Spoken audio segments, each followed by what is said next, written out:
તો હવે આ કબજિયાત કેવી રીતે થાય છે, એના કારણો શું છે, એના વિશે જણાવશો? સૌથી પહેલો પ્રશ્ન કે આપણે જનરલી શું ખાઈએ છીએ? જે વસ્તુ સામે અવેલેબલ છે તે. જે અવેલેબલ છે એમાં વડાપાવ, દાબેલી, પીઝા, બર્ગર, ઢોકળા, ખમણ, લોચો કંઈ પણ આવી શકે. બરાબર. ઇનફેક્ટ હું એવું કહું છું કે હેલ્ધી વસ્તુ ઓછી હોય છે અને હેલ્ધી ન હોય પણ ટેસ્ટી હોય. તમે જેમ કીધું કે આહાર રસીલો બન્યો છે પણ પોષક નથી. બિલકુલ. તો આવી વસ્તુઓ ખાવાથી વારંવાર મેંદો અને આથાવાળું પેટમાં જવાથી કબજિયાત થાય છે. આ પહેલી વસ્તુ. બીજી વસ્તુ, તમે વિચારો તમે ક્યારે ખાઓ છો? કોઈ સમય નક્કી નથી. ટાઈમે ખાઈ લઈએ અને જમવાનો સમય ચૂકી જઈએ એવું બને છે. એટલે લાંબો સમય ન ખાવું અને સમય વગર ખાઈ લેવું એનાથી પણ કબજિયાત થાય છે.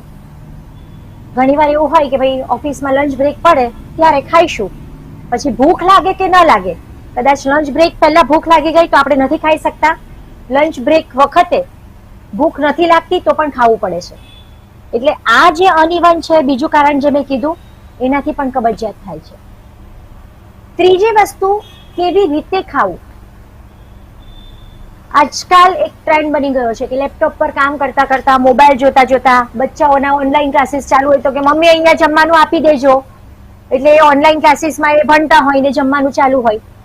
સો મગજ બીજે ઓક્યુપાઈડ હોય છે અને ખાવાની એક પ્રક્રિયા થતી હોય છે. અમારા શાસ્ત્રોમાં કીધું છે કે તન મના થઈને, મનને જમવાની વસ્તુઓમાં પરોવીને, એકાગ્ર ચિત્તે, હસતા હસતા નહીં, બોલતા બોલતા નહીં, અને શાંતિથી ચાવીને જો ખાવામાં આવે તો જ એનું યોગ્ય પાચન થાય છે. મારી પાસે આવે છે દીકરાઓ દીકરીઓ કે મેડમ પિઝા હોય ને તો આખું એક અમે એકલા ખાઈ જઈએ, પણ રોટલી એક પૂરી નથી થતી. સો કેટલું ખાવું? એમાં ઋષિ મુનિઓ કહી દીધું છે કે ખાવામાં 2 ભાગ ઘન દ્રવ્ય, 1 ભાગ પ્રવાહી અને 1 ભાગ વાયુની અવર જવર માટે આપણે ખાલી રાખવાનો છે. તો જઠરના 4 ભાગની કલ્પના કરવામાં આવે, એમાંથી 2 ભાગ ઠોસ દ્રવ્યથી ભરો, 1 ભાગ પ્રવાહીથી અને 1 ભાગ વાયુની અવર જવર માટે આપણે ખાલી રાખીએ. આ એક ખાવાની પદ્ધતિ હોવી જોઈએ. તો આ 4 વસ્તુ પર જો આપણે ફોકસ કરીએ તો કબજિયાત થવાની શક્યતા આપોઆપ ઓછી થઈ જાય છે.